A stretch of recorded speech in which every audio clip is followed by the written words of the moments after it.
හිරුකුමරු ආදරේ ගෙනල්ලා කතාවට ආදරය කරන ඔයාලා හැමෝම ගොඩක් ආදරයෙන් පිළිගන්නවා වෙනද වගේම අදත් මගේ channel එකට.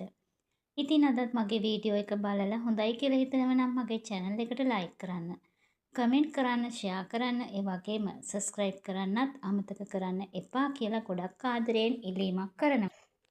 මම අද වීඩියෝ එකෙන් ඔයාලට කියන්න බලාපොරොත්තු වුණේ හදිසියෙම හංසනා දකින දේ ගැන කියන්න. ඉතින් ඔයාලා දන්නවනේ මේ වෙනකොට හංසනා ඉන්නේ බොහොම කනගාටුවෙන් කියලා. ඒ වගේම හංසනා තීරණයක් අරගෙන තියෙනවා මේ රස්සාවෙන් අස්සෙලා ආයෙත් ගමට යන්න. ඉතින් තාත්තා වුණත් ඒකට කැමැත්තක් දුන්නා.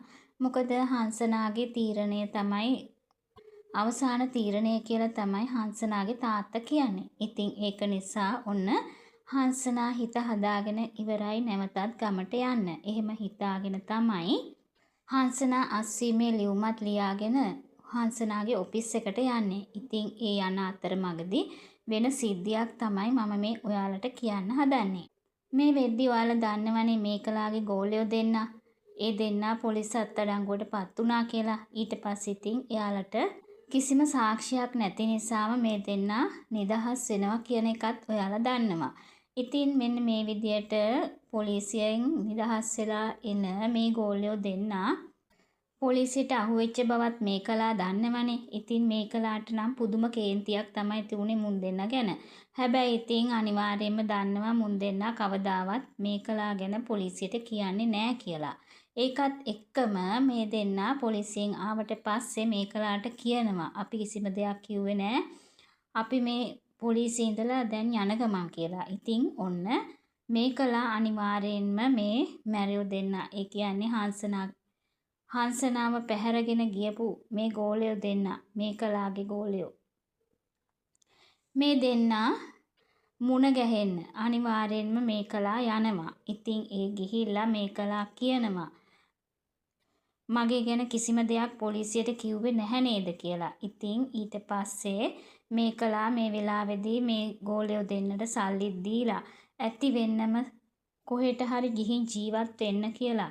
ඉක්මනින්ම මේ පළාතෙන් කොහෙට හරි පිටමං කරන්න තමයි මේකලාට උවමනාව තියෙන්නේ.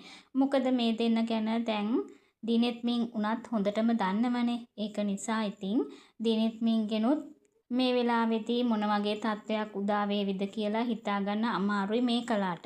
ඒක නිසාම අනිවාර්යයෙන්ම මෙතනින් පිටත් කරන්න තමයි හදන්නේ. ඉතින් ඔන්න ඔය වගේ සාකච්ඡාවක් යද්දී හංසනා දකිනවා මේකලයි මේ ගෝලියෝ දෙන්නයි කතා කර කර ඉන්න එක. ඒ දැක්කට පස්සේ හංසනාට මේ ගෝලියෝ දෙන්නව අඳුරගන්න බැරි කමක් වෙන්නේ නැහැ. මොකද එදා දවස් දෙකක් තිස්සේ මෙයාට එක දේවල් කියමින් මෙයාව බලාගත්තේ මේ ගෝලයෝ දෙන්න කියලා හොඳටම හංසනාට මතකයි. ඉතින් ඒක නිසා මේ වෙලාවේදී හොඳින්ම හංසනා අඳුරගන්නවා. ඒ වෙලාවේදී තමයි හංසනා හිතන්නේ එහෙනම් මේකත් මේකලාගේ වැඩක් කියලා. ඉතින් ඔන්න මේකලාගේ වැඩක් කියලා දැනගත්තට පස්සේ හංසනා තීරණය කරනවා මෙතෙන්දි මොකක් හරි වෙන ප්‍රශ්නයක් තියෙන බව.